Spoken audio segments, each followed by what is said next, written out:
Pourquoi instaurer un cours d'hygiène en formation de base AMU? Premièrement, pour rappeler quelques principes de base importants à respecter lors de la prise en charge préhospitalière de patients.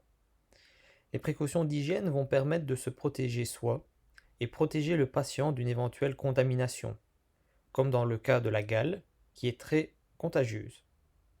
Cela va également aider à prévenir une contamination, comme dans le cas de la grippe. Ensuite, les principes d'hygiène générale vont permettre de protéger les personnes qui nous entourent, comme par exemple pour les poux. Connaître les principes de base en hygiène et les précautions générales et additionnelles assure un travail en toute sécurité. Finalement, cela permet de pouvoir réagir de manière adéquate en cas de contamination réelle ou potentielle.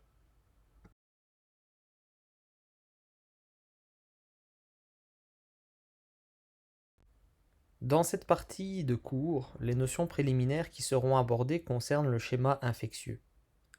On abordera les différents agents pathogènes et on expliquera la différence entre chaque type. On verra quels sont les différents réservoirs possibles, ainsi que les voies de sortie des différents agents pathogènes. Un autre point important concerne les voies de transmission des agents pathogènes. Ils seront uniquement énumérés dans cette partie du cours, mais ils seront abordés en profondeur un peu plus loin. Après avoir abordé les voies de sortie, on va parler des différentes voies d'entrée possibles des agents pathogènes chez un hôte. Finalement, on terminera les notions préliminaires en parlant de l'hôte réceptif.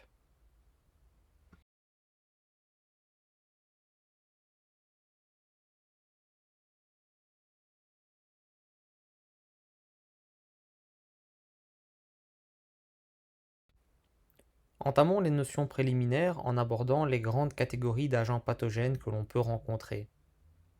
Dans cette partie seront cités et définis les types d'agents pathogènes. Voici les principales catégories d'agents pathogènes que l'on peut rencontrer. Les virus, qui sont des agents non vivants. Les bactéries, qui, contrairement aux virus, sont des organismes vivants. Les agents fongiques, on abordera les principaux qui sont les champignons et les candidats. Les parasites tels que les poux, la gale et les vers. Les poux et la gale ne seront abordés que sommairement dans cette partie du cours, car ceux-ci seront abordés plus loin dans la matière.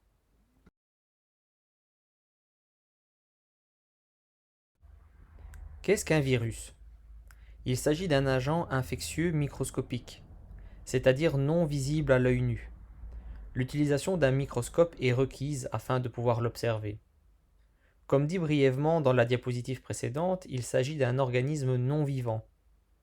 Cela signifie que la présence d'un hôte, cellule, est nécessaire afin qu'il puisse vivre et se développer. En effet, le virus capte le métabolisme et les ressources présentes chez l'hôte afin de pouvoir se répliquer, c'est-à-dire se développer, voire se multiplier. En d'autres mots, le virus est incapable de se reproduire seul, de manière autonome, il dépend d'une cellule afin de pouvoir vivre et se développer. Expliqué autrement, un virus est comparable à un parasite intracellulaire, car il s'invite dans une cellule afin de profiter de celle-ci. Il existe des vaccins pour les virus, tels que la grippe saisonnière, la rougeole, le tétanos, et j'en passe. À titre informatif, concernant le vaccin de la grippe saisonnière, ce n'est pas parce qu'une personne a été vaccinée qu'elle ne développera pas la grippe. Pourquoi? Cela s'explique par le fait qu'il existe plusieurs souches de la grippe, et que dans le vaccin, on ne retrouve qu'une infime partie de ces souches virales. Donc oui, il est possible de contracter la grippe en ayant été vacciné. Pour rappel, un vaccin est un condensé de virus, mais qui a été préalablement désactivé avant son injection chez un patient. Il est important d'insister sur le fait que les antibiotiques ne sont pas le traitement de choix d'une infection virale. Comme une publicité télévisée le disait si bien, les antibiotiques, ce n'est pas automatique. En effet, le fait de consommer des antibiotiques, si la situation ne le justifie pas, va engendrer une résistance aux antibiotiques. Et donc, le risque majeur de l'utilisation abusive des antibiotiques est une inefficacité de ceux-ci en cas de réelle nécessité.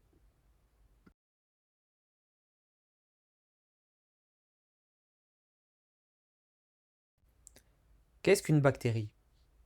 Il s'agit d'un organisme microscopique qui, contrairement au virus, est vivant. On retrouve des bactéries dans tous les milieux, aquatiques, corps humain, surface inerte. Nous avons tous dans notre organisme des bonnes bactéries qui sont essentielles au bon fonctionnement de celui-ci.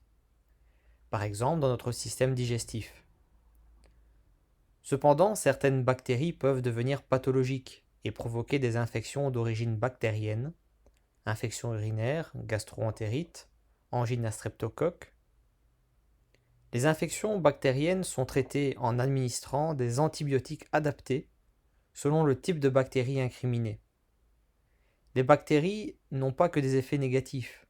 En effet, au quotidien, l'homme se sert et utilise certaines bactéries dans plusieurs domaines tels que l'agroalimentaire, le traitement des eaux usées ou encore dans l'industrie chimique.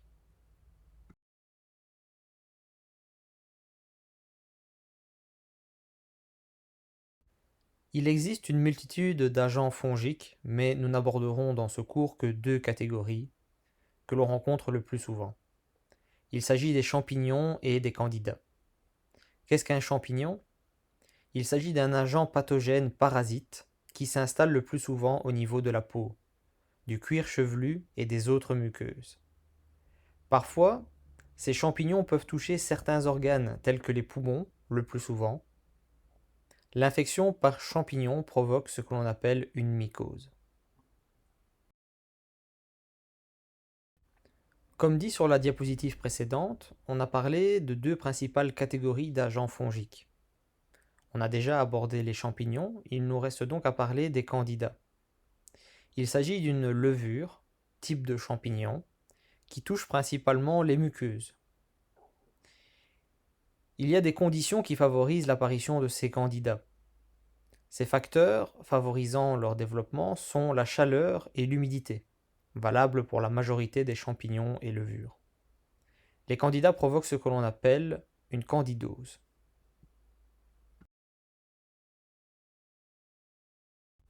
Sur les prochaines diapositives, on abordera les principaux types de parasites. Plus loin dans ce cours, les parasites seront expliqués en détail. Par parasite, on entend les poux, les puces, la gale. Parmi les principaux parasites, on retrouve entre autres les poux. Les poux sont des insectes parasites que l'on retrouve chez l'être humain, soit au niveau de la tête, soit au niveau du pubis. Le fait d'être infesté par des poux s'appelle la pédiculose. C'est très contagieux, surtout dans les collectivités, écoles, centres fermés.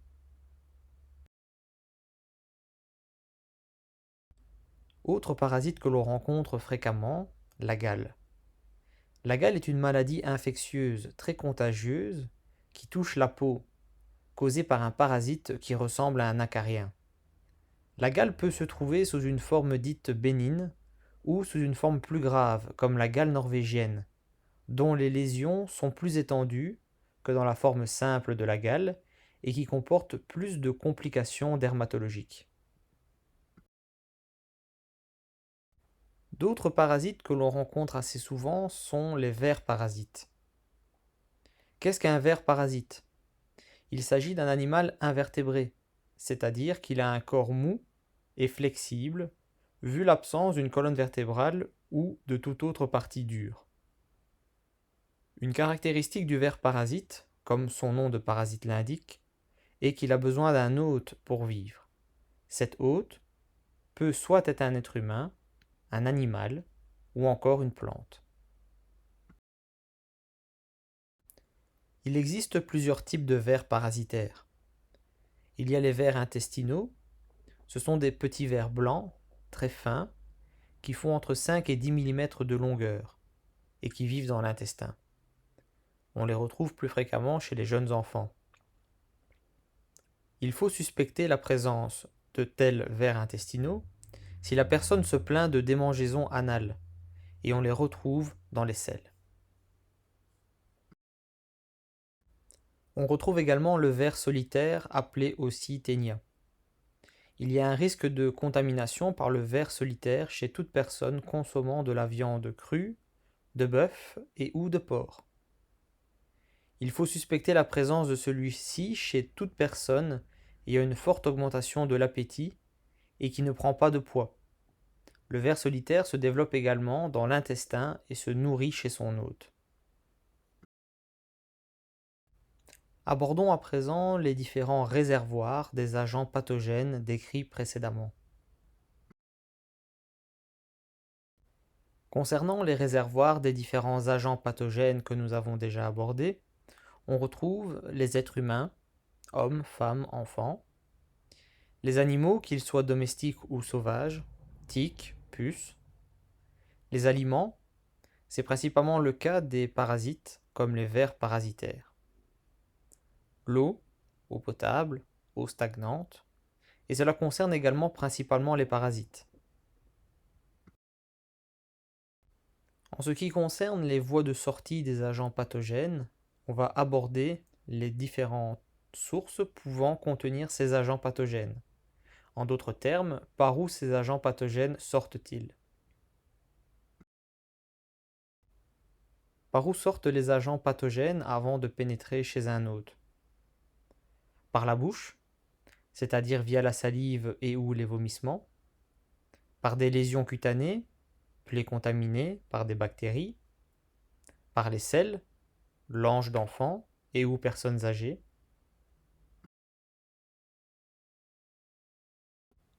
concernant les voies de transmission, il s'agit ici des différentes façons d'être contaminé par des agents pathogènes vus précédemment. Comment pouvons-nous être contaminés par un agent pathogène? Via les mains, on parle alors d'infection dite manuportée, via les surfaces et ou l'environnement du patient, on parle alors d'une transmission par contact indirect, via l'air inspiré, on parle alors d'une transmission aérienne ou d'une transmission gouttelette, selon le type d'agent pathogène incriminé, mais cela sera expliqué plus tard dans le cours. Via des plaies, des abcès, des liquides biologiques, on parle alors de transmission par contact direct.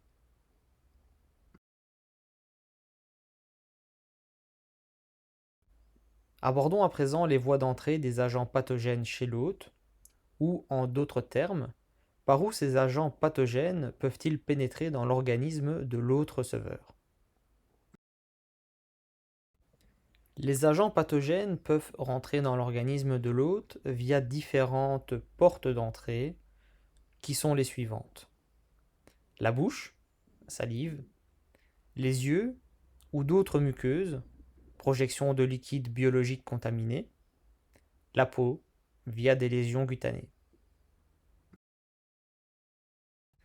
Pour terminer cette première partie de cours concernant le schéma infectieux, on va à présent aborder le sujet de l'hôte réceptif ou receveur, c'est-à-dire en d'autres termes, qui sera la prochaine personne malade contaminée par les agents pathogènes que l'on a décrits précédemment. Pour commencer, on va définir ce qu'est un hôte. Il s'agit d'une personne potentiellement receveuse d'un agent pathogène.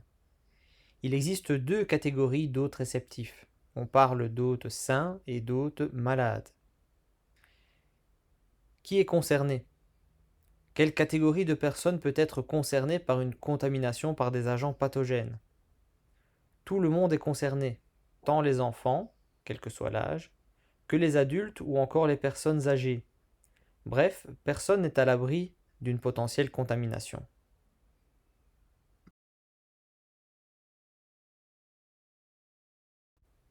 En résumé, voici un schéma qui représente les grandes lignes des différents points abordés dans cette première partie du cours.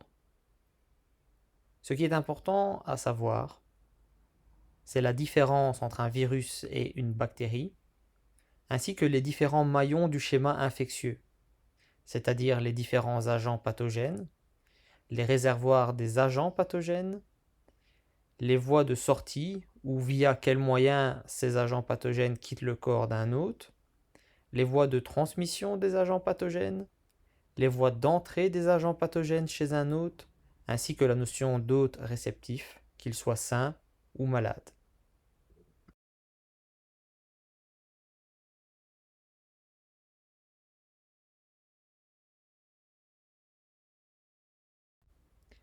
L'hygiène peut être définie de différentes façons. Elle peut être définie comme étant l'ensemble des principes et des pratiques individuelles ou collectives visant à la conservation de la santé et au fonctionnement normal de l'organisme. Il peut également être défini comme étant l'ensemble des soins apportés au corps pour le maintenir dans un état de propreté. Et enfin, cette notion d'hygiène peut aussi être définie comme l'ensemble des conditions sanitaires, des lieux publics et des lieux de travail.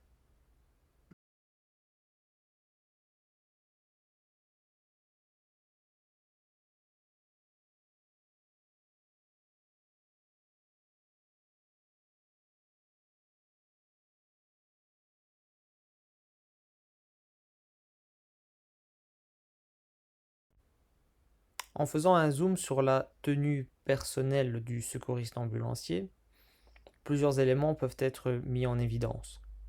L'hygiène corporelle est essentielle avant toute prise de garde, soit en prenant une douche ou un bain. Si on porte du parfum, il est préférable de choisir un parfum discret, car un parfum à l'odeur trop prononcée pourrait incommoder les patients et même parfois ses propres collègues. Les cheveux doivent être propres, courts ou attachés. Pour les hommes qui portent la moustache ou la barbe, celle-ci doit être propre et soignée. Les ongles doivent être propres et courts. Pour les femmes, les ongles ne doivent pas être vernis ni porter d'extensions. Le port des bijoux est autorisé tant que ceux-ci restent discrets. Petite boucle d'oreille non pendante. Et aucun bijou ne doit se trouver au niveau des poignets et des mains. Pas de montre, pas de bracelet, pas de bague. Les piercings doivent être discrets. Si c'est le cas, ceux-ci devront être camouflés. Les vêtements civils qui sont portés après l'hygiène corporelle et avant le changement de tenue en caserne doivent être propres. Si le secouriste ambulancier a des plaies, il doit absolument les couvrir d'un pansement.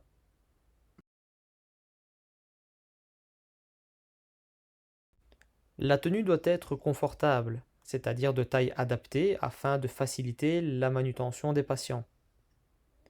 La tenue professionnelle, tout comme la tenue personnelle, doit être propre afin d'être présentable. Respect de soi et des autres. Car la bonne présentation du professionnel de la santé reflète l'image du service pour lequel il travaille.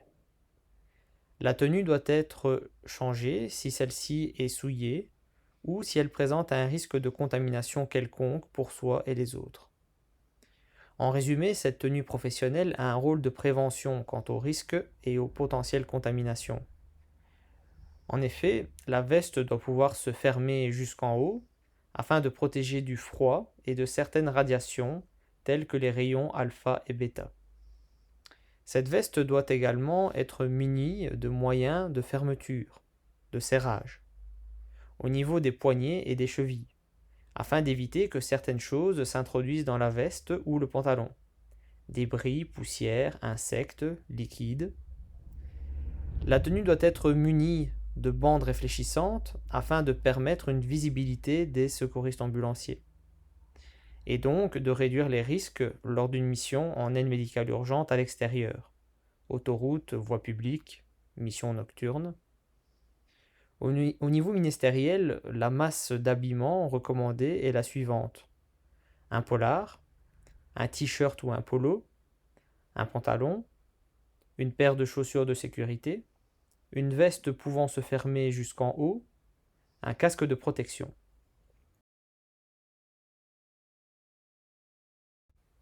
Les gants de sécurité sont optionnels et non obligatoires. Pour rappel, il ne faut jamais rentrer à domicile avec sa tenue de travail. La tenue doit être changée en fin de garde, à l'exception de la veste, sauf si celle-ci est souillée. Les vestes des ambulanciers sont à nettoyer tous les mois. Les tenues doivent être nettoyées à 60 degrés minimum. Pour rappel, le nettoyage des tenues est sous la responsabilité de l'employeur. Celui-ci doit s'assurer qu'il y a assez de tenues mises à disposition du personnel.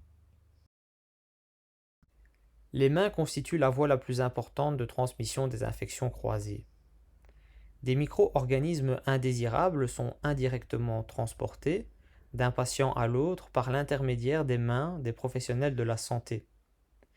La prévention des infections commence donc par le respect et l'application de certaines règles d'hygiène des mains. C'est pour cela qu'un rappel sera fait concernant le lavage hygiénique des mains et la désinfection de ces dernières. Avant toute chose, il est nécessaire de rappeler que la plupart des infections sont manuportées, c'est-à-dire qu'elles sont transmises via les mains des soignants. On entend par lavage des mains l'utilisation d'eau et de savon. Un lavage hygiénique des mains doit être réalisé dans des situations diverses. Lors de la prise de garde, avant de commencer à travailler, ainsi qu'en fin de garde, avant de quitter la caserne ou le centre de secours dans lequel on travaille. En effet, il faut absolument éviter d'amener des germes extérieurs sur son lieu de travail et inversement ramener des germes du travail chez soi. Avant de toucher et manipuler du matériel propre, après les actes de la vie courante tels qu'aller aux toilettes, pause cigarette, se moucher, avant et après chaque repas afin d'éviter toute contamination par voie orale, si des souillures sont visibles, après le retrait des gants, quels qu'ils soient, mais surtout les gants poudrés, car la poudre est considérée comme une souillure visible. Donc dans ce cas, la solution hydroalcoolique est contre-indiquée, car elle ne s'utilise que sur une peau propre, non souillée de manière visible, et sèche. Si un lavage hygiénique des mains est impossible lors d'une mission, en l'absence de source d'eau et de savon, il faut réaliser une désinfection des mains avec la solution hydroalcoolique en attendant de pouvoir se laver les mains. La désinfection des mains ne remplace pas le lavage des mains, elle permet uniquement de postposer le lavage si celui-ci est impossible.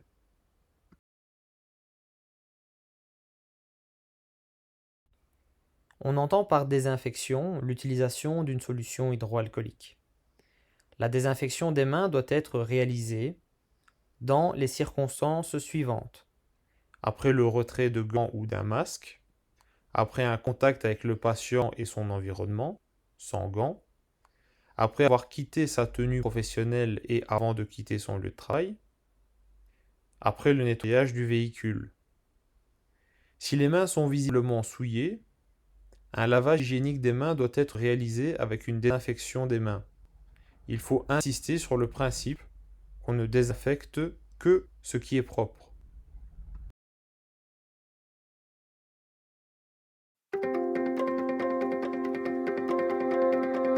Comment bien vous frictionner les mains avec une solution hydroalcoolique? Sur des mains avec des ongles courts, sans vernis ni bijoux, versez 3 ml de solution hydroalcoolique dans le creux de la main.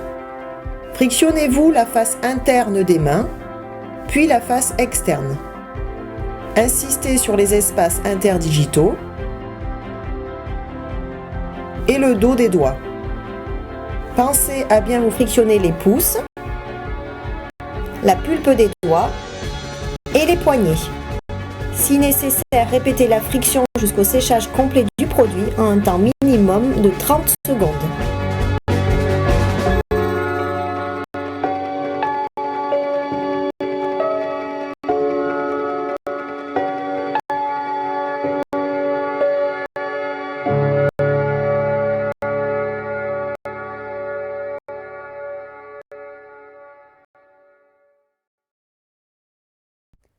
Nous voyons ici les résultats dans des boîtes de pétri, boîtes pour la mise en culture, de la quantité de germes restant après l'hygiène des mains. Premièrement, après le lavage à l'eau et au savon, Deuxièmement, après le lavage avec un savon désinfectant. Et troisièmement, après la friction à la solution hydroalcoolique. On peut en retirer que le lavage simple des mains, eau et savon non antiseptique, n'est pas suffisant pour éliminer la plupart des germes présents sur les mains. On observe que le lavage hygiénique des mains est nettement plus efficace que le lavage simple. Enfin, la désinfection par friction et la solution hydroalcoolique, quant à elle, suppriment la quasi-totalité des germes résiduels sur les mains. Le port des gants prévient la transmission de micro-organismes tant du patient vers le personnel qu'inversement. C'est pour cela que le port des gants est obligatoire en préhospitalier, et ce pour toute mission. Aucune excuse n'est valable pour ne pas les porter. Il existe des gants de différentes tailles, matières. Pour les personnes allergiques au latex, il y a des gants sans latex, avec ou sans poudre, allergie cutanée, pouvant être causée par la poudre chez certains soignants. Dès que le retrait des gants est effectué, il faut appliquer les procédures concernant l'hygiène des mains. Pour rappel, les gants ne sont pas une alternative à l'hygiène des mains. En effet, les gants sont poreux et donc le lavage ou la désinfection des mains sont indispensables. Encore un autre argument pour encourager le port des gants. En cas de piqûre avec un matériel souillé et usé, le port des gants à usage unique permet de diminuer de près de 50% le risque de contamination par le sang, car une partie de celui-ci est en partie interceptée par le gant lors du passage de l'aiguille. Il faut garder à l'esprit qu'un gant souillé va contaminer tout ce qu'il va toucher. Rappel important, le chauffeur de l'ambulance ne doit en aucun cas conduire avec ses gants. Il doit les porter dès son arrivée sur les lieux de la mission, avant tout contact avec le patient et son environnement. C'est pour cette raison qu'il est vivement conseillé à l'ambulancier de disposer de plusieurs paires de gants sur lui.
Concernant l'élimination des déchets et du linge, plusieurs éléments peuvent être mis en évidence.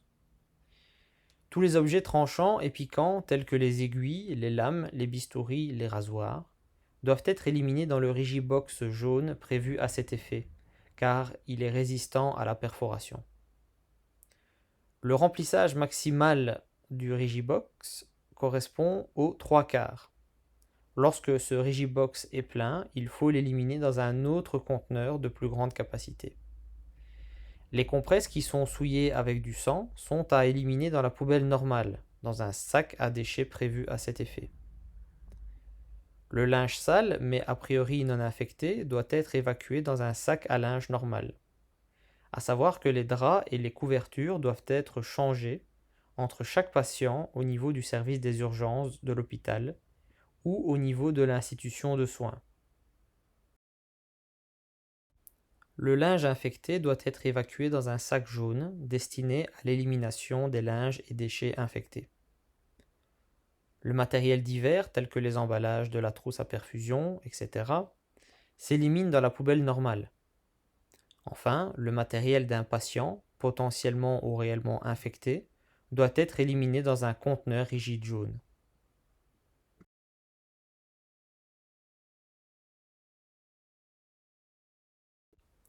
Lorsque l'on veut éliminer les aiguilles usagées, il faut se servir des encoches qui se trouvent sur le Rigibox jaune. Et surtout, ne jamais recapuchonner une aiguille usagée, au risque de se piquer et d'être potentiellement exposé à une contamination.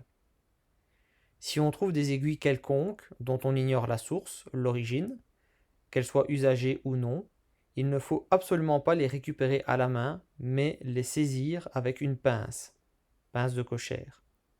Et ce, afin de ne pas les toucher directement et donc d'éviter une contamination potentielle. En termes de précautions additionnelles, on fait référence aux précautions qui sont prises vis-à-vis des patients. Ce sont des précautions particulières à prendre en plus des précautions générales. Selon les besoins, il pourrait s'avérer ainsi nécessaire d'ajouter à la tenue professionnelle les différents éléments suivants. Une surblouse ou une combinaison de protection à usage unique, des surchaussures, des lunettes de protection ou encore un masque. Avant de commencer, il faut rappeler que les masques sont à usage unique et qu'il faut les éliminer dans les poubelles jaunes à l'hôpital. Le masque est une protection respiratoire. En fonction du type de masque, il protège soit contre les micro-organismes, soit contre des projections de liquide biologique. Le masque doit être placé avant que le patient ne pénètre dans la cabine sanitaire. Pour qu'un masque soit efficace, il doit recouvrir à la fois le nez, la bouche et le menton. Et il faut adapter le masque à la morphologie de la personne afin que l'étanchéité du masque soit assurée. À partir du moment où le masque est mis en place sur le visage, il ne faut plus le toucher avec les mains afin d'éviter de contaminer celle-ci. Le masque est à changer soit après la durée d'utilisation recommandée par le fabricant, soit lorsqu'il est humide, souillé ou déchiré. Et bien évidemment, le masque doit être changé entre chaque patient pris en charge. Après le retrait du masque, il faut se désinfecter les mains à l'aide d'une solution hydroalcoolique. Il existe différents types de masques. Ceux-ci seront décrits dans la suite du cours.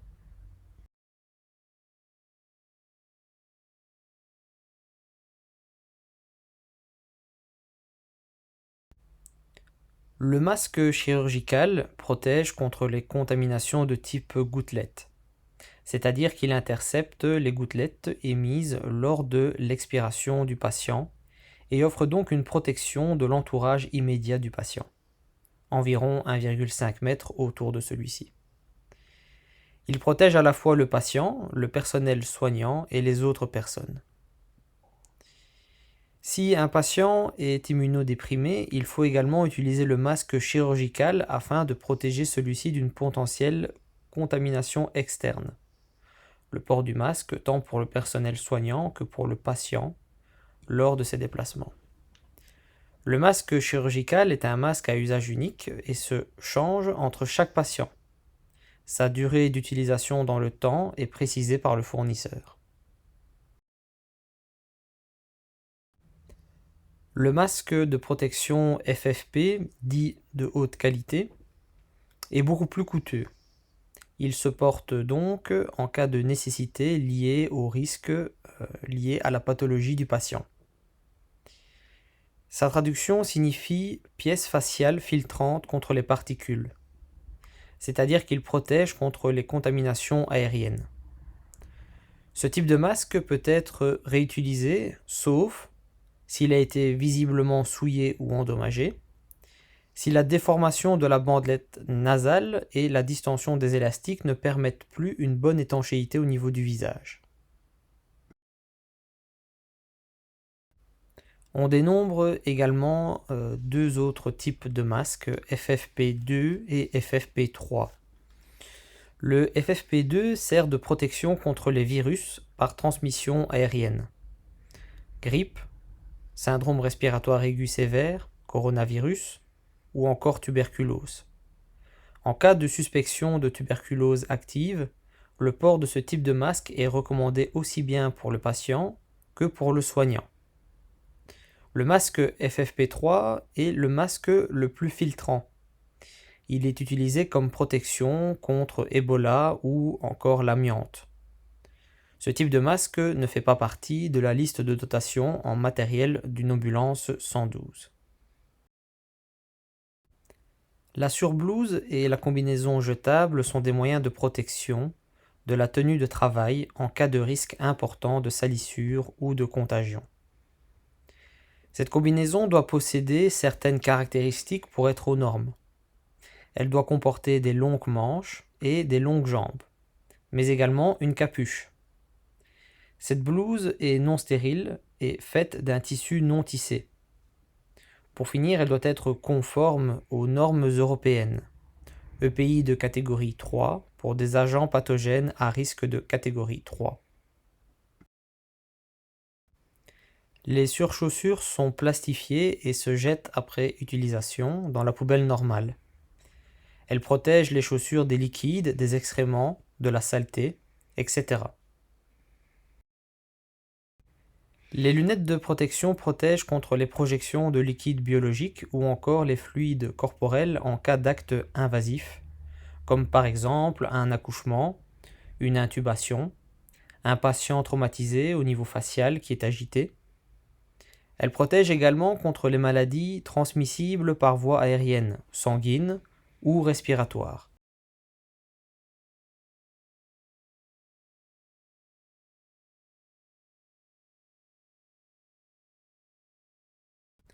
En milieu hospitalier, en Belgique, on recense pas moins de 12 000 accidents d'exposition au sang. Ceux-ci peuvent également concerner d'autres domaines que le milieu hospitalier.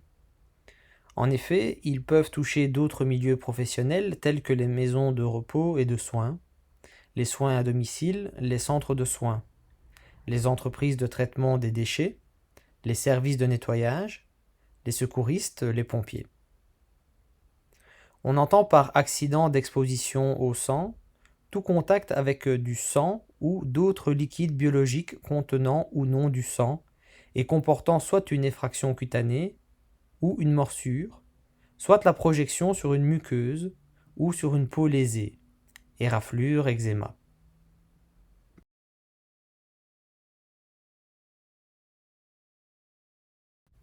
En ce qui concerne la procédure de prise en charge, il faut toujours se référer à la procédure de l'employeur. Le lavage et la désinfection des mains doivent rester une priorité, quelle que soit la situation. S'il y a projection de sang ou autre liquide biologique, il faut prendre une douche avec un savon antiseptique. Voici les procédures à suivre selon la situation rencontrée. Premièrement, s'il s'agit d'un accident percutané, telle une piqûre, se laver les mains et ensuite utiliser une solution de type gel hydroalcoolique, chlorhexidine pour la désinfection.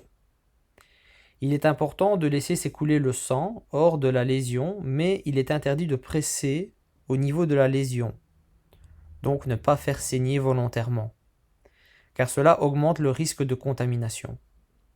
Il faut se rendre dans un service d'urgence afin de faire un constat de lésion et compléter la déclaration d'accident. Deuxièmement, s'il s'agit de projection de sang ou de liquide biologique au niveau de muqueuse, il faut rincer immédiatement et abondamment sous l'eau courante ou à l'aide de sérum physiologique, et ce pendant minimum 5 minutes. Il faut également se rendre dans un service d'urgence. Troisièmement, si les mains ou la peau sont souillées par le sang, réalisez immédiatement un lavage soigneux et ensuite passer à la désinfection à l'aide d'une solution hydroalcoolique. Il faut insister sur le fait qu'il est important de déclarer tout accident d'exposition au sang auprès de son employeur et réaliser le suivi auprès de la médecine du travail.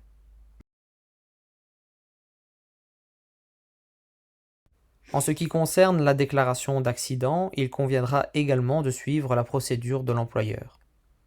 Se rendre dans un service d'urgence pour la prise en charge médicale, prise de sang, examen médical, constat de lésion, déterminer le contaminant, traitement prophylactique, déclarer également l'accident au supérieur hiérarchique, se rendre aux ressources humaines du lieu de travail pour la partie administrative, déclarer l'incident, gestion des différents documents.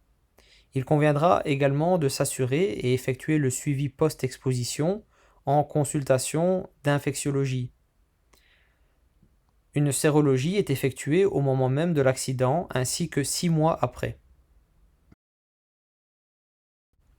Pour aborder à présent la notion d'entretien de l'ambulance, on abordera cette partie en plusieurs sous-catégories. On abordera dans un premier temps les généralités, puis quelques définitions, ensuite les produits de nettoyage et de désinfection, l'entretien de l'ambulance en lui-même, en distinguant l'entretien journalier de l'entretien qu'il convient de réaliser après chaque mission, ainsi que l'entretien mensuel. Et on abordera enfin l'aspect fumigation.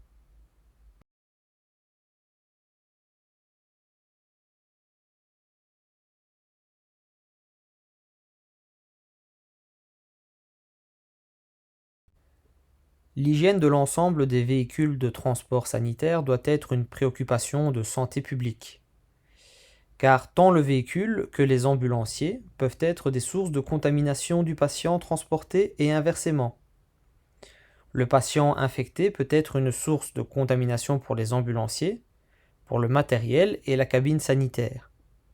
La maîtrise de ce risque infectieux peut se faire simplement par le respect et l'application de quelques règles d'hygiène. Une analyse microbiologique par mise en culture de frottis, effectuée sur différentes parties à l'intérieur d'une ambulance, a permis d'objectiver de manière qualitative et quantitative la présence de certains germes, que ce soit au niveau du volant, du siège, du monitoring, de la radioastride ou encore du plan de travail, pour lesquels on retrouve généralement des bactéries intestinales. L'échantillonnage a été effectué sur des ambulances n'ayant pas fait l'objet d'une procédure de nettoyage et de désinfection périodique. Le nettoyage correspond à l'élimination de toute salissure visible par une action mécanique et des substances chimiques. Après le nettoyage, on qualifie la surface entretenue de propre. Nettoyer correspond à rendre propre, en débarrassant de ce qui tache et salit. La désinfection correspond quant à elle à la destruction de micro-organismes, que ce soit sur des surfaces, des objets, des lieux, des parties externes du corps humain. Pour désinfecter, on utilise des produits désinfectants adaptés à la situation rencontrée.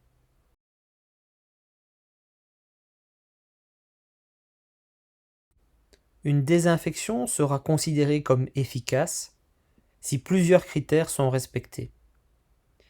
Premièrement, les surfaces à désinfecter doivent être propres, c'est-à-dire qu'elles ont été nettoyées au préalable. Il faut retenir qu'on ne désinfecte que ce qui est propre. Si ce n'est pas le cas, il faut absolument un nettoyage préalable à la désinfection. Deuxièmement, il ne doit y avoir de souillure visible. Par exemple, si l'on utilise un produit désinfectant sur une tache de sang, le désinfectant va cuire le sang, mais ne va pas le retirer. Au contraire, celui-ci va s'incruster sur la surface. Il est important de respecter le temps de contact du désinfectant utilisé. Celui-ci est notifié sur la notice du désinfectant et le fournisseur peut également fournir ce genre d'informations.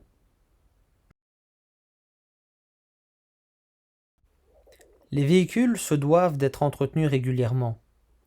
Pour l'entretien des véhicules sanitaires, différentes règles doivent être respectées. Nettoyer du plus propre au plus sale, nettoyer de haut en bas. À défaut d'utiliser un détergent désinfectant, il faut toujours nettoyer avant de désinfecter. Respecter les dilutions, les dosages et le temps de contact des produits utilisés. Utiliser du matériel de nettoyage propre et en bon état.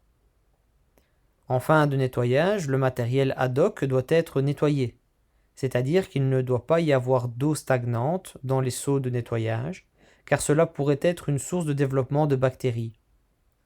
Le matériel de nettoyage pour le matériel et les véhicules ne peut être utilisé que pour cette fonction. On ne peut en aucun cas utiliser ce même matériel de nettoyage pour l'entretien de locaux ou d'autres matériels.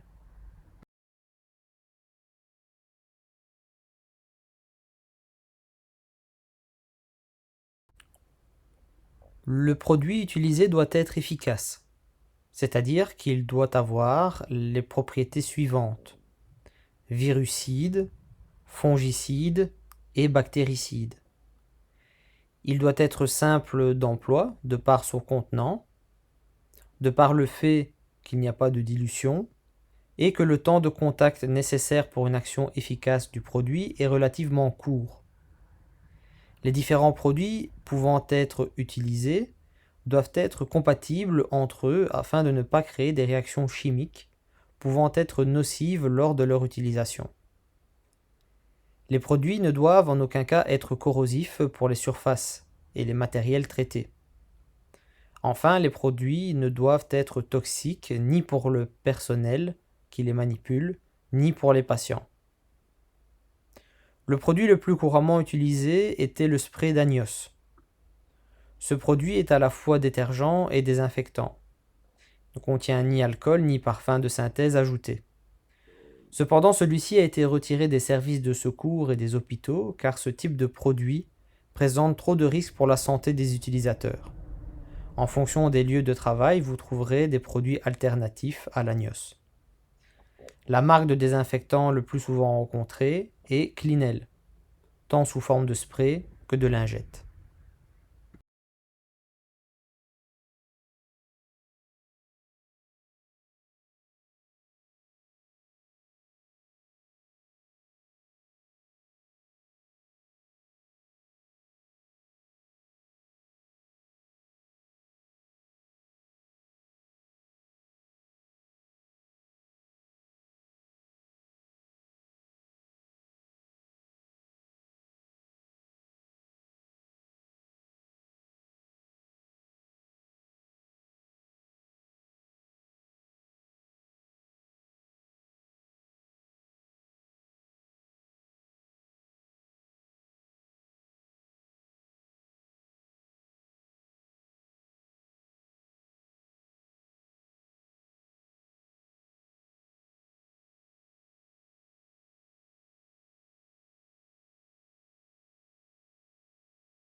Voici la liste du matériel nécessaire à l'entretien journalier de l'ambulance. Des gants à usage unique, du papier absorbant, un spray désinfectant ou une solution désinfectante diluée comme précisé par le fournisseur, 2 seaux, un torchon, de l'eau claire, une raclette ou autre matériel de nettoyage fourni par l'employeur.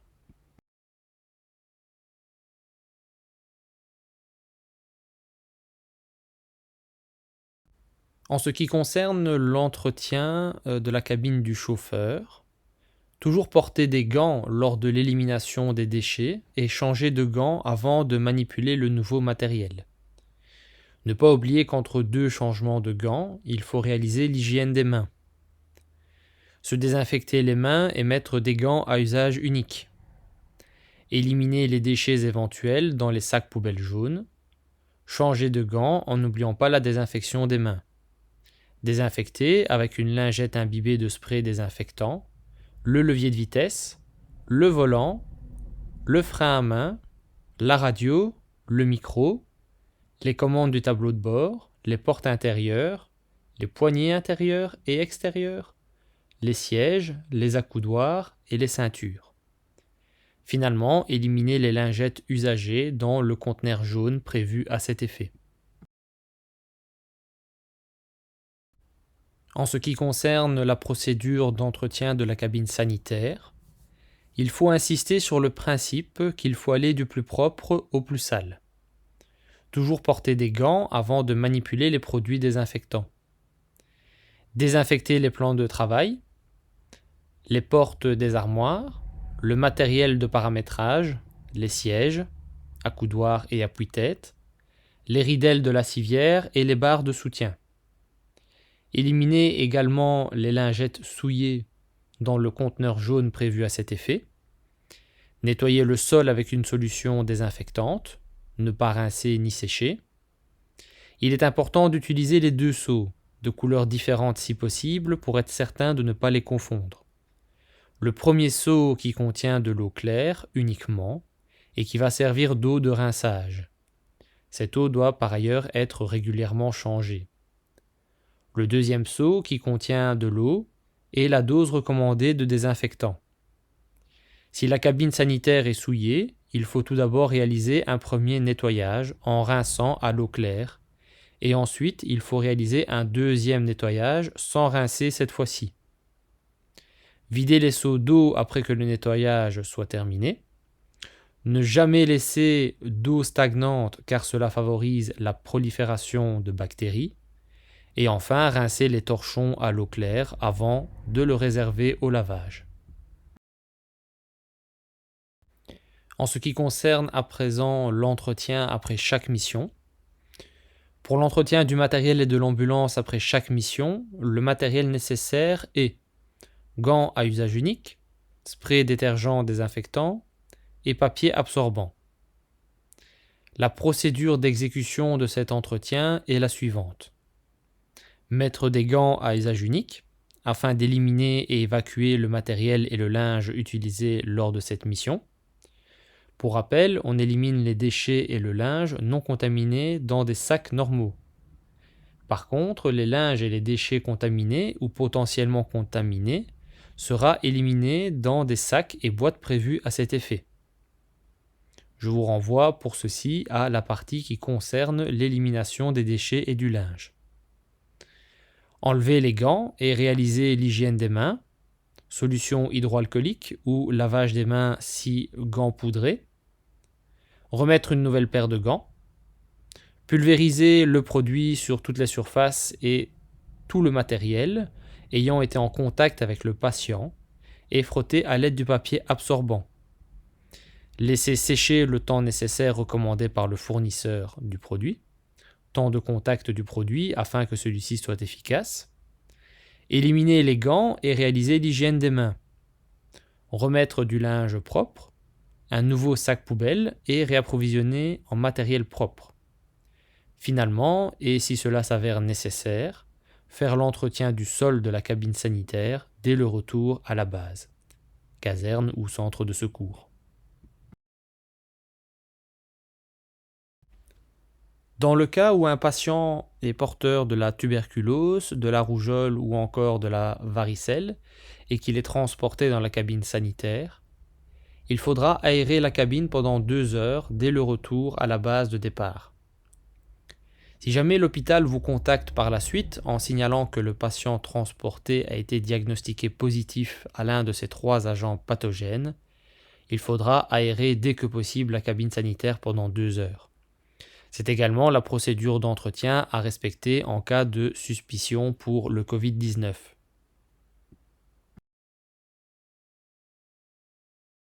L'entretien mensuel de désinfection de l'ambulance correspond à un entretien journalier. Mais en plus, il conviendra de réaliser le nettoyage des parois, du plafond, des sièges. Il conviendra également de vider les armoires afin de les désinfecter et replacer le matériel, aspirer la cabine conducteur et finalement réaliser une fumigation.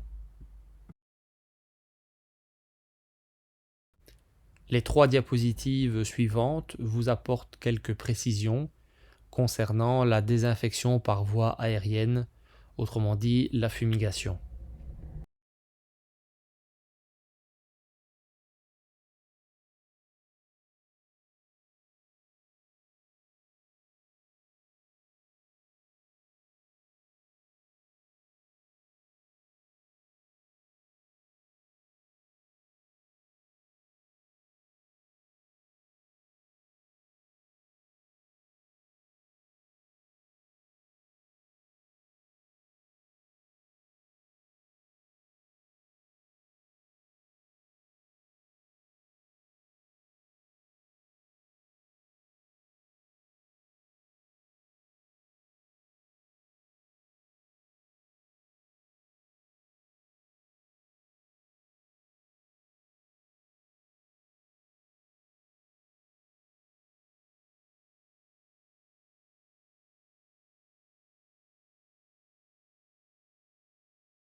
Certains aspects ont déjà été abordés dans les notions préliminaires concernant le schéma infectieux. Les notions déjà abordées seront ici approfondies dans cette partie du cours. On abordera la gestion des risques par rapport aux différents types de transmission et types d'agents pathogènes rencontrés. Concernant les types de transmission, on décrira les transmissions féco-orales par contact direct, sanguine, gouttelette et aérienne. La transmission féco-orale trouve le plus souvent sa cause dans une exposition via les urines et les selles. Le plus probable est une origine virale, telle que le rotavirus chez les jeunes enfants, l'hépatite A ou encore l'entérovirus. Plus rarement, il peut s'agir de bactéries telles que la salmonelle. Il est important de signaler que la transmission en cas de rotavirus peut également être aérienne. Il faut donc porter le masque chirurgical. Dans le cas d'une transmission féco-orale, les précautions à prendre sont dites de contact. Cela signifie qu'il faut porter des gants à usage unique. S'il y a un risque de projection d'excréta, le port de la surblouse à usage unique et du masque est recommandé. En cas d'épidémie, le port du masque est quant à lui impératif. En ce qui concerne le véhicule, celui-ci doit être nettoyé au poste de secours et suivre la procédure entretien après chaque mission. Durant le trajet, il est recommandé de fermer la vitre entre la cabine du chauffeur et la cabine sanitaire. Il est préférable d'utiliser du matériel à usage unique, c'est-à-dire jetable, qui sera éliminé à l'hôpital dans un conteneur jaune destiné à cet effet. Le matériel réutilisable doit être nettoyé et désinfecté au poste de soins. Le secouriste ambulancier doit réaliser l'hygiène des mains, donc le lavage hygiénique plus la désinfection. Si le personnel a des souillures visibles sur sa tenue professionnelle, il doit prendre une douche dès son retour au poste de soins. La tenue professionnelle souillée doit être mise dans un sac à linge jaune et doit être lavée à 60 degrés. Entretien réalisé par l'employeur. Petit rappel, le linge utilisé pour le patient doit suivre le patient en question à l'hôpital et y rester. Il ne faut jamais reprendre du linge ayant déjà servi pour un patient. La transmission par contact direct trouve quant à elle sa cause dans les abcès, les plaies suppurantes, les conjonctivites, les herpès, le zona, les méningites virales, ainsi que les cas suspectés ou avérés du coronavirus. Les précautions à prendre sont de type contact, c'est-à-dire qu'il faut impérativement porter des gants dans ces situations. Si on suspecte une gale, des puces ou des poux, il faut, en plus des gants, porter une surblouse ou une combinaison en fonction du matériel que vous avez dans l'ambulance. La transmission par contact direct nécessitera donc toujours de privilégier l'utilisation de matériel à usage unique. Si ce n'est pas le cas, le matériel ayant été mis en contact avec le patient doit être placé dans un sac jaune et doit être nettoyé et désinfecté dès le retour au poste de secours. Le secouriste ambulancier ne doit oublier l'hygiène des mains sous aucun prétexte. C'est-à-dire, toujours en rappel, il doit se laver les mains et ensuite passer à la désinfection. Si jamais on suspecte et ou confirme la gale norvégienne, il faut prendre contact avec un médecin qui décidera si un traitement prophylactique doit être débuté. Si la gale norvégienne est avérée, il faut également informer les supérieurs afin d'activer la prise en charge et le suivi médical nécessaire par la médecine de travail. Il est bien évident que le linge ayant servi pour ce patient doit le suivre à l'hôpital et y rester afin d'être éliminé dans des sacs à linge jaunes.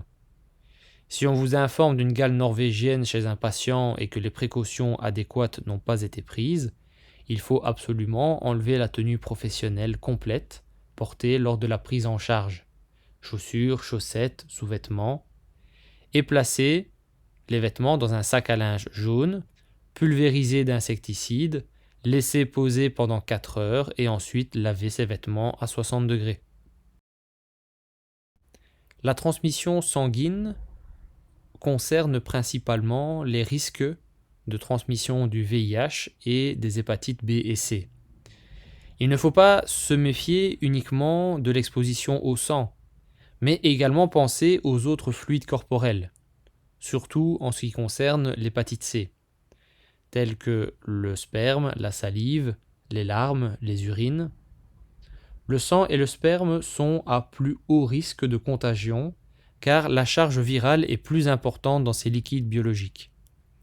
Les larmes et la salive ne sont pas à risque nul, mais sont moins à risque de contagion que le sang, car leur charge virale est plus faible. En cas d'exposition d'accident au sang, il faut prévenir les supérieurs et la médecine du travail afin de déclarer l'accident et prévoir un suivi. Il faut également consulter un médecin dans un service d'urgence qui lui déterminera le risque par rapport au type d'exposition et par rapport au patient. Pour éviter cette transmission, il faut porter des gants car il s'agit des précautions de contact. S'il y a un risque de projection, accouchement, intubation, aspiration endotrachéale, il faut également penser, en plus du port des gants, aux précautions additionnelles telles que le masque, les lunettes et la surblouse. Le secouriste ambulancier doit impérativement réaliser l'hygiène des mains. Comme dans tous les cas rencontrés, le linge ayant servi pour le patient doit le suivre à l'hôpital et y être éliminé dans les sacs jaunes si le risque de contamination est présent. La tenue professionnelle du secouriste ambulancier doit être placée dans un sac à linge jaune et être lavée à 60 degrés si celle-ci a été souillée lors de l'intervention. La transmission par gouttelette est également appelée transmission par droplet. Qu'entend-on par droplet ? Ce sont des gouttelettes de salive assez volumineuses pour ne pas rester en suspension dans l'air. Ces gouttelettes sont contaminantes dans un rayon de 1,5 m autour du patient. Les causes sont les suivantes: la grippe, la rubéole, la coqueluche, les oreillons, les bactéries de type méningocoque et pneumocoque que l'on rencontre dans les méningites bactériennes, et évidemment les cas suspectés ou avérés du coronavirus. À l'exception de la méningite, tous les patients touchés par les pathologies suivantes toussent. Les précautions à prendre sont donc de type respiratoire. Cela signifie que le secouriste ambulancier doit porter des gants à usage unique, ainsi qu'un masque de type FFP2, masque à filtration.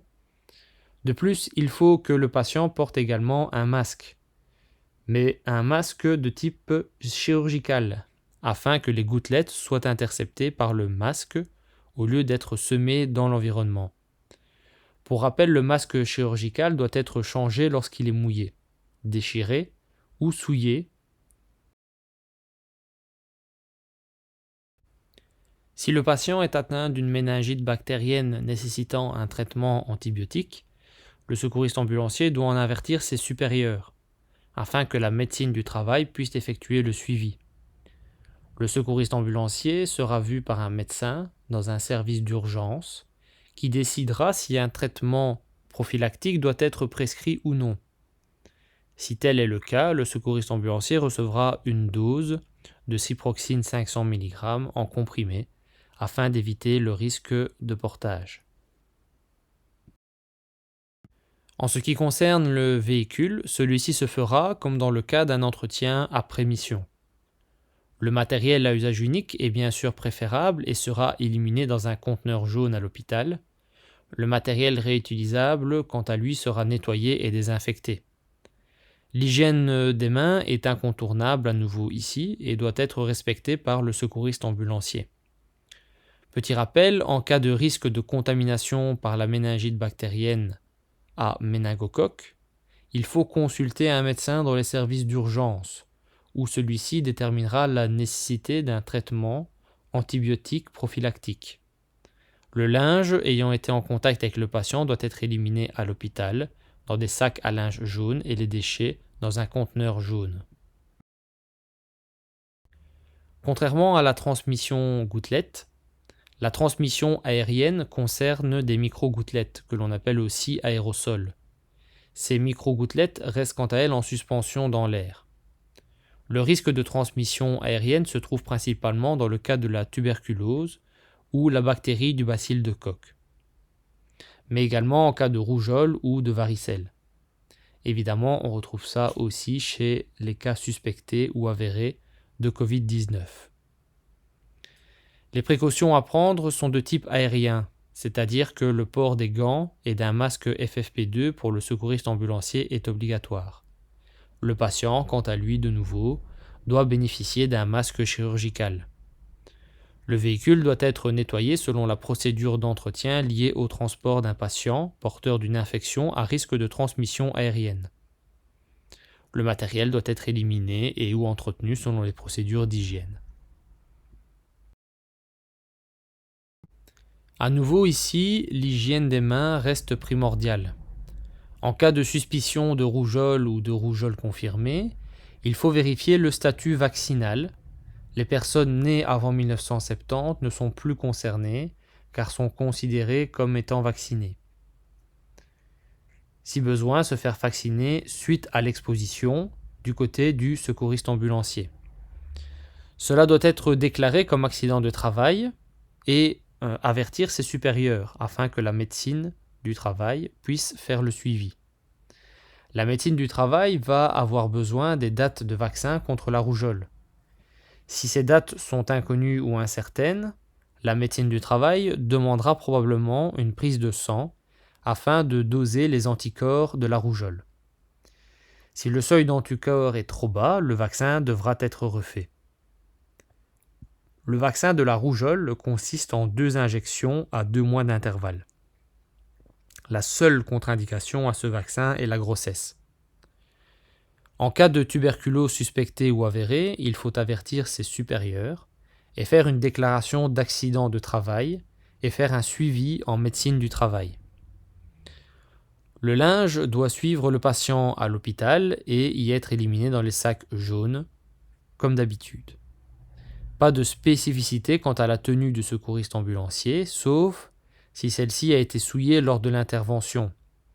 Si tel est le cas, comme d'habitude, la tenue doit être placée dans un sac à linge jaune et doit être lavée à 60 degrés par l'employeur.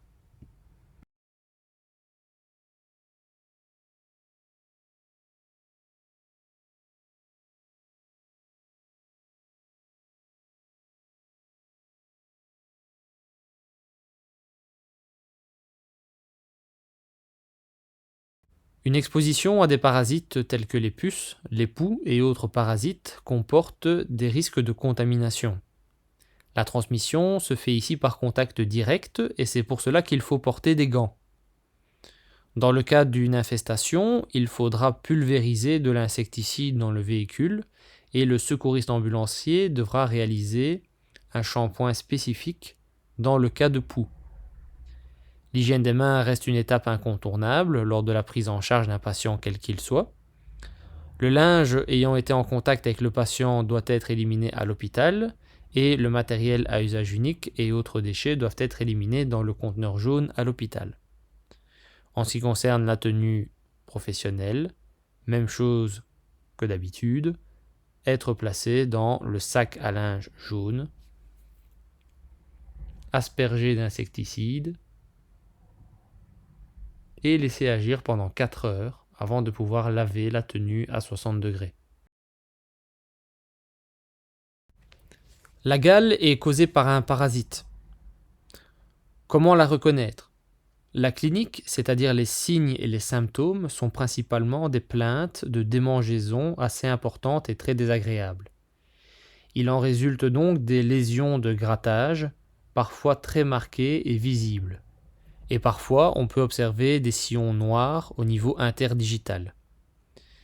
La gale se transmet par contact direct et prolongé. Et c'est donc pour cela qu'il faut porter des gants lors des contacts avec le patient contaminé et ou son environnement. S'il s'agit de la gale norvégienne, qui est la forme de gale la plus grave et la plus contagieuse, en plus des gants à usage unique, il faudra porter une combinaison à usage unique, et avertir ses supérieurs et la médecine du travail.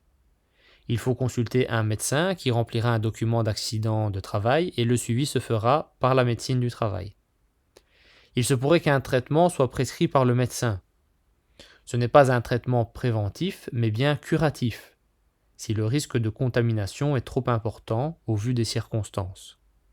L'entretien du véhicule se fera selon la procédure d'entretien après mission ou selon la procédure d'entretien journalier si des souillures sont visibles. Le linge ayant été en contact avec le patient doit être éliminé à l'hôpital dans un sac à linge jaune et le matériel à usage unique devra être éliminé dans le conteneur jaune destiné à cet effet. En ce qui concerne la tenue professionnelle, tous les vêtements, sous-vêtements, chaussettes et chaussures y compris doivent être placés dans des sacs à linge jaunes, doivent être pulvérisés d'insecticides et doivent y reposer pendant 3 jours, car c'est le temps maximum pendant lequel le parasite de la gale survit. Passé ce délai, les vêtements doivent être lavés à 60 degrés comme habituellement. Quels sont les risques pour les autres collègues et les membres de la famille ? Il n'y a à vrai dire aucun risque s'il n'y a pas de symptômes. Par contre, en cas de gale norvégienne, un traitement pourra être prescrit par le médecin afin de limiter le risque de contamination pour les collègues et la famille. Une fois de plus, il faut insister sur le principe qu'on ne doit en aucun cas rentrer chez soi avec la tenue de travail, et ce, afin de limiter le risque de contamination. En ce qui concerne la méningite bactérienne, l'agent en cause est cette fois-ci une bactérie.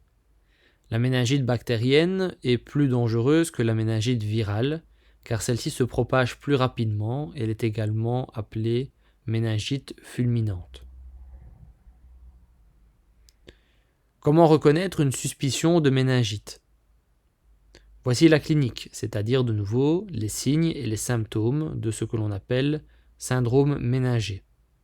Le patient peut présenter une raideur de nuque, des maux de tête, des vomissements en jet, une photophobie, gêne causée par la lumière, et une éruption cutanée, qui est en réalité un purpura ou des pétéchies. Ce sont des taches rouges qui apparaissent sur la peau mais ne disparaissent pas lorsqu'une pression est exercée sur celle-ci.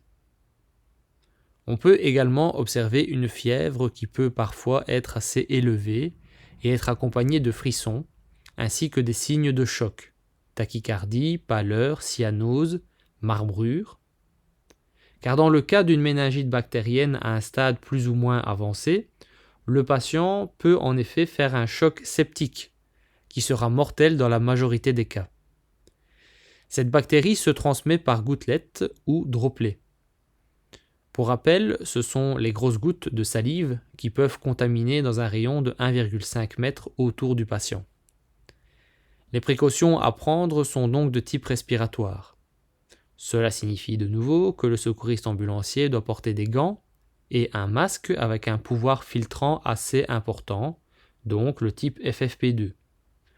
De plus, le patient doit lui aussi porter un masque, mais de type masque chirurgical. L'entretien du véhicule se fait selon la procédure d'entretien après chaque mission. Le linge et les déchets doivent être éliminés à l'hôpital dans un sac à linge jaune et le conteneur jaune. Si la méningite bactérienne est diagnostiquée par le médecin urgentiste après réalisation d'une ponction lombaire, le médecin prescrira un traitement antibiotique prophylactique. Il faut penser à avertir ses supérieurs ainsi que la médecine du travail et rendre les papiers de déclaration d'accident de travail. En ce qui concerne la tenue de travail, elle ne doit pas être traitée si les mesures préventives ont été prises et les précautions respectées.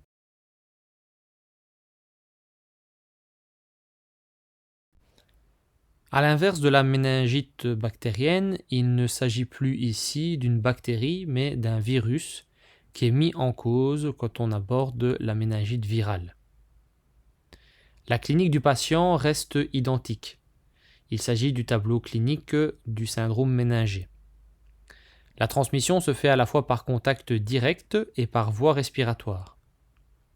C'est pour cela que les précautions à prendre sont le port de gants à usage unique et le port d'un masque filtrant de type FFP2.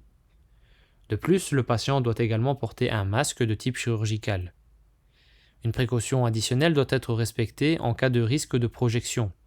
Toux, crachat, aspiration endotrachéale, intubation. Dans ce cas, il faut en plus des gants et du masque porter une surblouse à usage unique. Vu qu'il s'agit d'un virus, aucune antibiothérapie ne doit être instaurée pour le secouriste ambulancier. Le véhicule doit être pris en charge selon la procédure d'entretien après chaque mission. Le linge doit être éliminé dans le sac à linge jaune à l'hôpital et le matériel utilisé dans le conteneur jaune. La tenue de travail ne doit être changée que si elle a été souillée. Il faudra alors qu'elle soit lavée en suivant la procédure habituelle. En ce qui concerne à présent le MRSA, l'agent pathogène en cause est cette fois-ci une bactérie résistante à la méticilline. Cette bactérie est en réalité un staphylocoque doré, qui est une bactérie multirésistante. La transmission se fait par contact direct.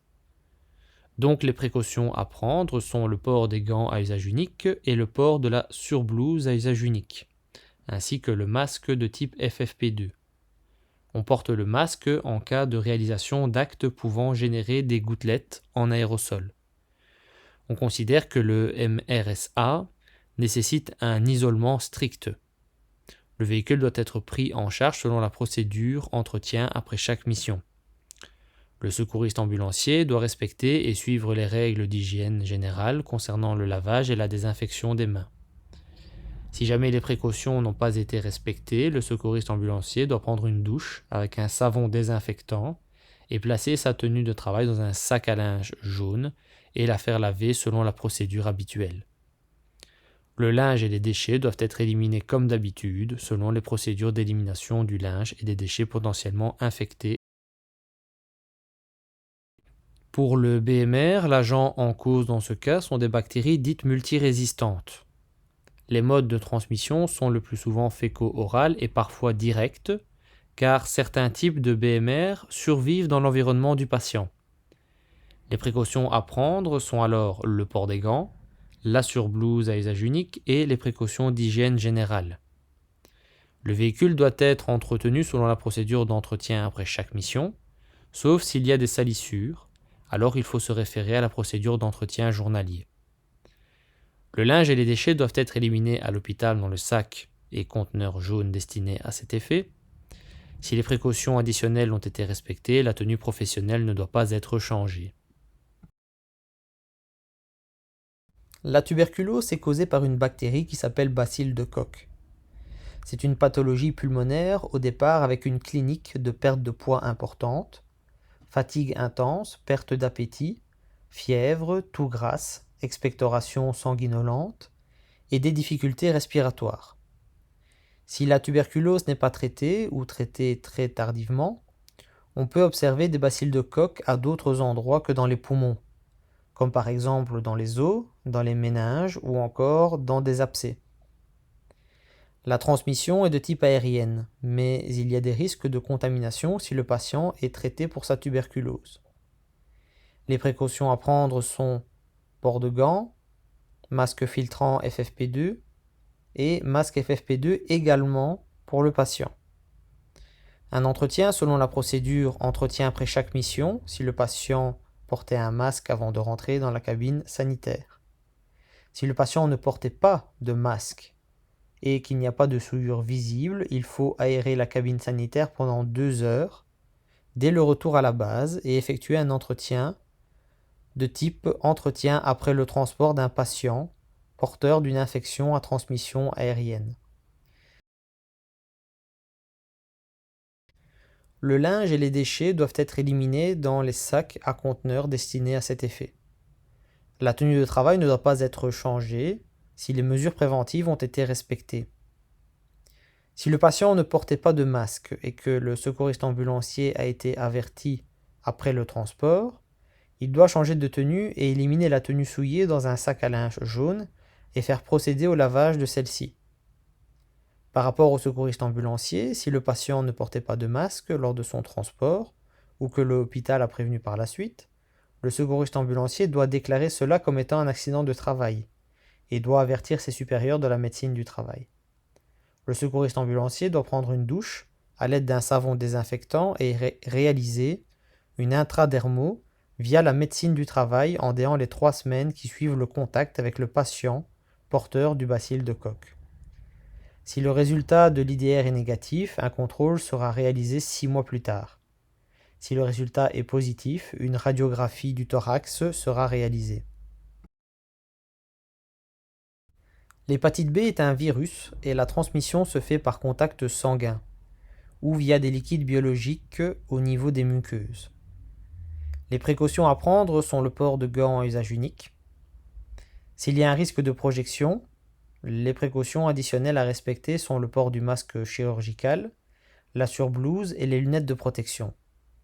Le secouriste ambulancier doit se référer à la procédure d'accident d'exposition au sang vue précédemment. Concernant l'entretien du véhicule, il s'agit de la procédure d'entretien après chaque mission, sauf s'il y a des souillures visibles. Dans ce cas, il faut se référer à la procédure entretien journalier. Le linge et les déchets sont à éliminer dans l'hôpital qui reçoit le patient. Il ne faut pas de précautions particulières pour la tenue de travail, sauf si celle-ci est souillée. Alors il faut la placer dans un sac à linge jaune et procéder au lavage habituel. Pour l'hépatite C, il s'agit également d'un virus qui se transmet par contact sanguin et via les liquides biologiques. Il n'y a aucun risque de transmission par voie aérienne et par gouttelettes. Les précautions à prendre sont les précautions vis-à-vis du sang et des liquides biologiques en général.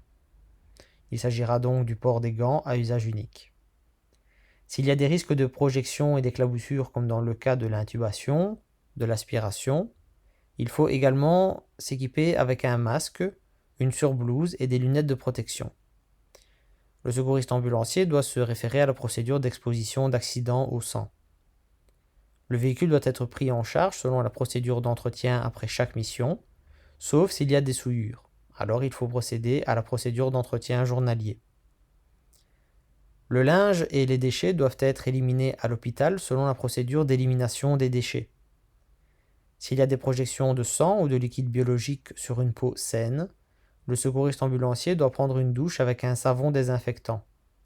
Quant à la tenue de travail, elle ne doit pas être changée si elle n'est pas souillée. Si par contre elle est souillée, elle sera placée dans un sac à linge et devra être lavée à 60 degrés en suivant la procédure habituelle de l'employeur.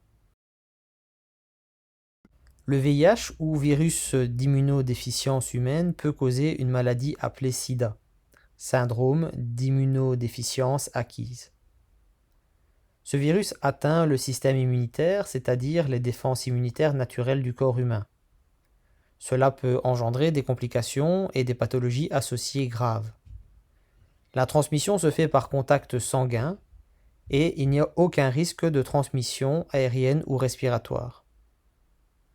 Il faut donc prendre des précautions vis-à-vis du sang et des liquides biologiques en général, c'est-à-dire le port de gants à usage unique. En cas de risque d'éclaboussure de sang, en plus des gants, il faut porter un masque, des lunettes et une surblouse. Si un accident d'exposition au sang est avéré, le secouriste ambulancier doit suivre la procédure de son employeur.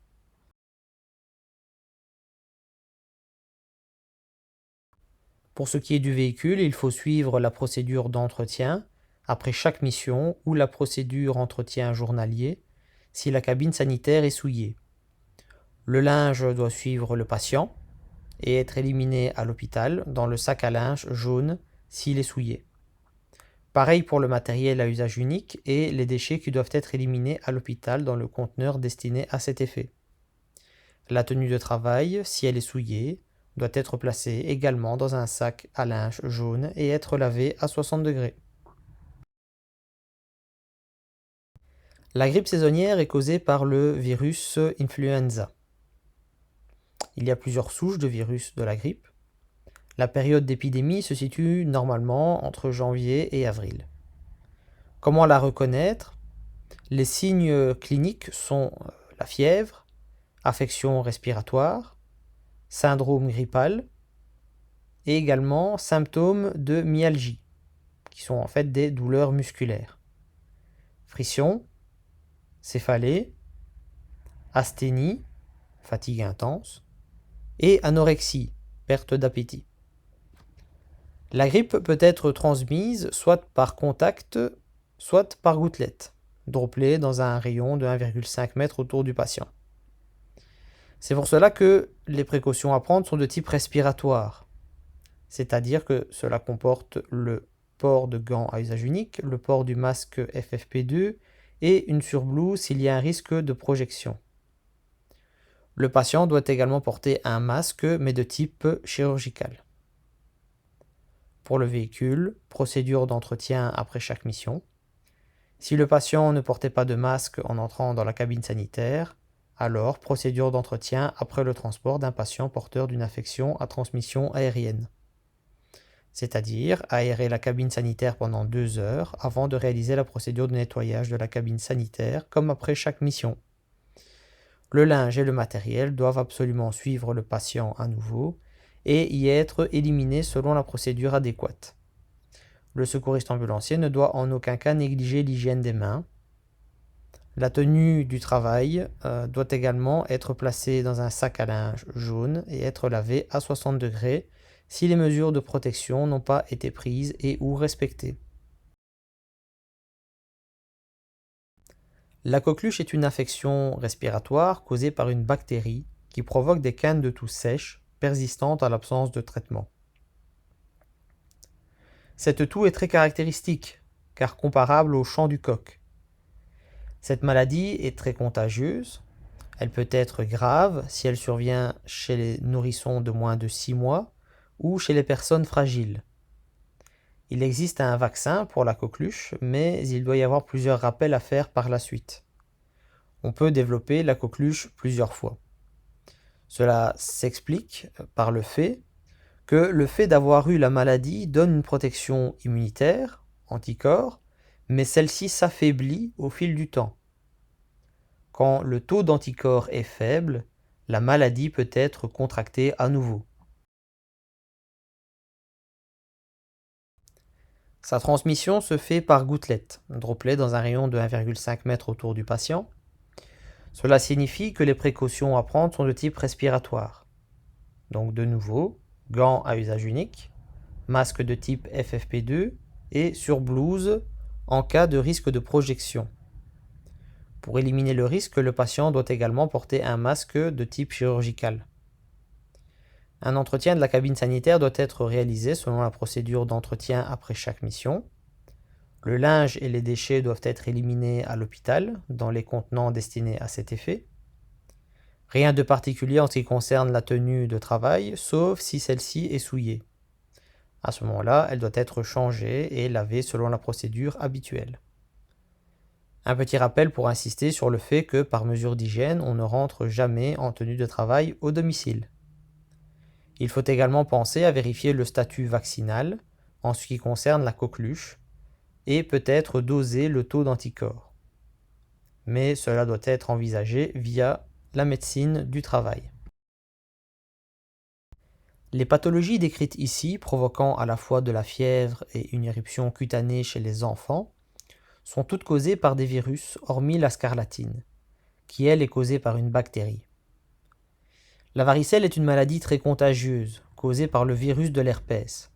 On ne peut faire qu'une seule fois la varicelle, par contre, on peut développer un zona à l'âge adulte.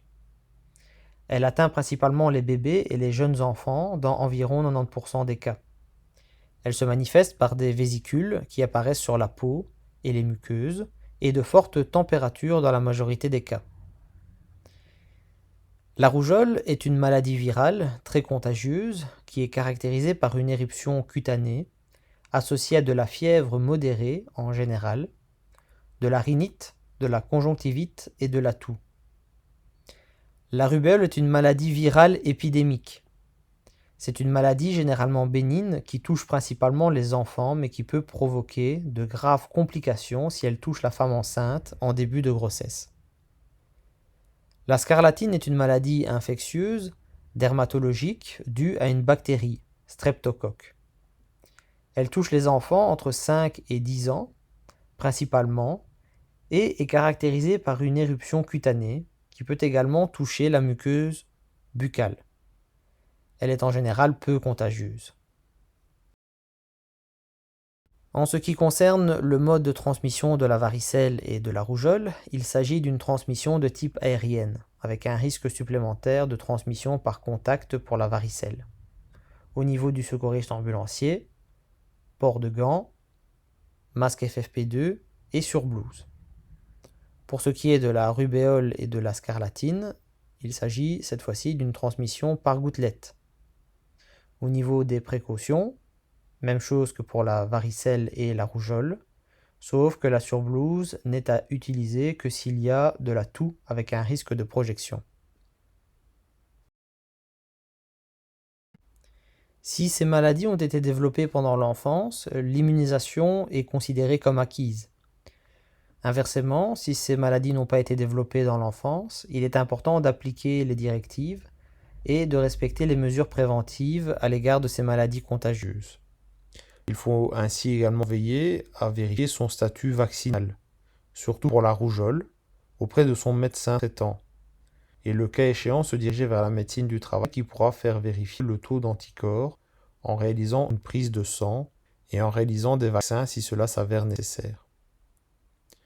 Les véhicules devront être nettoyés selon les procédures d'entretien suivantes. Entretien du véhicule après le transport d'un patient porteur d'une infection à transmission aérienne, c'est-à-dire, pour rappel, aérer la cabine sanitaire en ouvrant toutes les issues et ensuite réaliser un entretien comme après chaque mission. Le secouriste ambulancier doit respecter l'hygiène des mains. Le linge ayant été en contact avec le patient doit être remis à l'hôpital dans les sacs à linge adaptés. Le matériel jetable et les déchets doivent également être éliminés à l'hôpital dans les poubelles adaptées. Si ceux-ci sont souillés, l'élimination se fait dans les conteneurs jaunes. La tenue de travail ne doit pas être changée et éliminée selon la procédure, uniquement si celle-ci est souillée ou que les mesures préventives n'ont pas été respectées. Étant donné l'actualité actuelle, il est important de pouvoir utiliser également ce cours d'hygiène pour vous apporter quelques indications supplémentaires concernant le coronavirus Covid-19. La VIC, la COCOF et la Fédération Wallonie-Bruxelles vous informent. Comment éviter d'être contaminé par le coronavirus? Lavez-vous régulièrement les mains. Lavez-les soigneusement à l'eau et au savon, tant la paume que le dos, mais aussi entre les doigts. Comptez entre 40 et 60 secondes par lavage. Toussez ou éternuez dans le pli de votre coude. Et utilisez toujours des mouchoirs en papier. Jetez-les dans une poubelle fermée. Si vous êtes malade, restez chez vous. Ne vous rendez pas au travail. Évitez autant que possible de vous toucher le visage, en particulier le nez et la bouche, avec les mains. Évitez les contacts rapprochés et évitez les poignées de main. Vous pensez être infecté par le coronavirus? Consultez votre médecin par téléphone. Ne vous rendez pas à la consultation du médecin traitant, ni aux urgences sans son indication. Prenez soin de vous, mais aussi des autres. Plus d'informations sur info-coronavirus.be ou appelez le numéro gratuit 0800 14 689. Le Covid-19 est un virus appartenant à la grande famille des coronavirus. Celui-ci peut provoquer diverses pathologies chez l'homme, allant du simple rhume à l'état grippal classique, et pouvant mener à des complications pulmonaires plus complexes, telles que le SDRA ou ARDS, qui est un syndrome de détresse respiratoire aiguë, nécessitant une prise en charge et une surveillance dans une unité de soins intensifs. L'image jointe est une image de scanner thoracique réalisée chez un patient chez qui on suspecte une contamination au Covid-19. Après la réalisation du scanner et en attendant les résultats du frottis de dépistage réalisé, les médecins peuvent déjà suspecter fortement une contamination au Covid-19 en fonction des résultats du scanner. Les lésions typiques provoquées par le Covid-19 sont des lésions pulmonaires De type verre dépoli.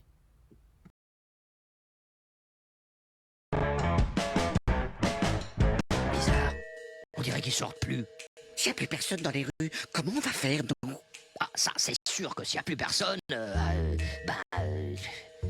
avoir du mal à faire notre boulot. Corona, il faut qu'on agisse. Il faut qu'on trouve un plan. Ben, je sais pas, moi. Place-toi sur une poignée de porte, hein. Ça marche assez bien en général, la poignée de porte. Une poignée de porte Mais je vais jamais arriver jusque-là, moi. Je suis trop petit. Oh, ben il faut aussi mettre un peu du tien, hein. Et puis même si j'arrive à la poignée de porte, qu'est-ce qui garantit que je vais pas terminer sur des gants ou pire, dans un mouchoir en papier, enfermé dans une poubelle? Arrête de paniquer, Covid. Ils mettent quand même pas tous des gants et ils ouvrent pas tous les portes avec des mouchoirs en papier. Et s'ils se lavent les mains avant, hein? On fait quoi s'ils se lavent les mains, hein? On fait quoi? Ce qu'il y a de bien avec toi, Covid, c'est que tu pourrais déprimer une armée de virus entière. T'as envie de te battre ou quoi? Franchement, je sais plus trop. Tiens. Oh, ça sent le désinfectant. Je le sens pas, je le sens pas. Ah si, moi je le sens. Cours, Covid, cours. Mais avec quoi? J'ai pas de jambes, je te signale. Covid. Oui, Corona. Je crois bien que cette fois, on est foutu. Corona n'est pas grand, mais très embêtant. Covid est tout petit, mais pourrit nos vies. Covid et Corona ne sont pas nos amis. Restez chez vous.